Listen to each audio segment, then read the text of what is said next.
Sabotsy 1 Desambra mamarana ny taona 2024 arapa tompoko lafinaritra tompoko vavy ny toetry ny androntsika avy hatrany mahakasika an'ilay noeverina fa ivadika ho rivodoza teo aloha zany dia ty andiandraony ity no miaraka aminy amin'izao fotoan'izao tsy dia misy dikany firy izy amin'ny ankapobeny raha miresaka ny heriny sy ny rivotra miaraka amintsika manarak'izay anelanelan'ny toliara sy taolanaro dia isy alin-drano avy atsimo miaraka amina onjan-drano somary ambombony kely izay ihany izy io mety mahatratratra amina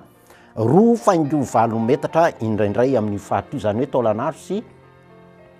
toliara manomboka mipetraka tsikelikely ny tsioka na talio indrindra aty amin'ny faritra avaratra Andrefanosy manomboka izao izay andrafitra ny toetrany androntsika amin'ny ankapobeny toetrandro izay omenanao ary ho amin'ny rahampitso voalohany volana janoary 17 sy 2024 somary mandrahona daholo ny faritra maro amin'ny faritry ny afovoan-tany isy ny orana amin'ny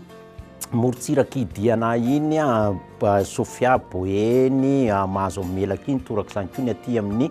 mahazo ny atsimo antsinanana sy taolanaro iny ny sisa moa dia mandrahona amin'ny ankapobeny voalaza teo ny amin'ny tolakandro dia tazantsika fa norana arahankotroka ny faritra maro manerana ny nosy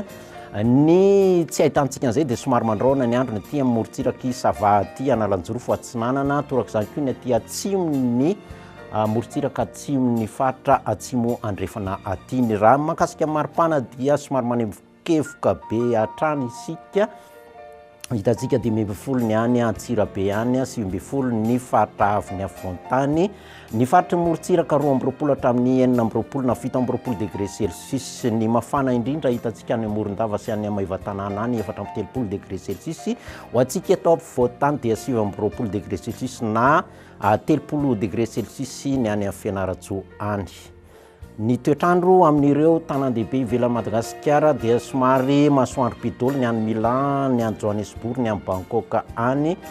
misy ny orana tandrifondraona arahankotroka ny any Nairobi somary mandrahona ny andro ny any Paris any ho an'ny nosy manodidina antsika dia misy orana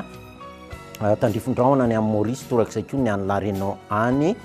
Comores sy Seychelles ihany koa dia mety ahitantsika orana tandrifondraona arahankotroka amin'ny ankapobeny dia izay ny fotoana iarahako aminao mirary ianao ho tratry ny taona vaovao 17 sy 2024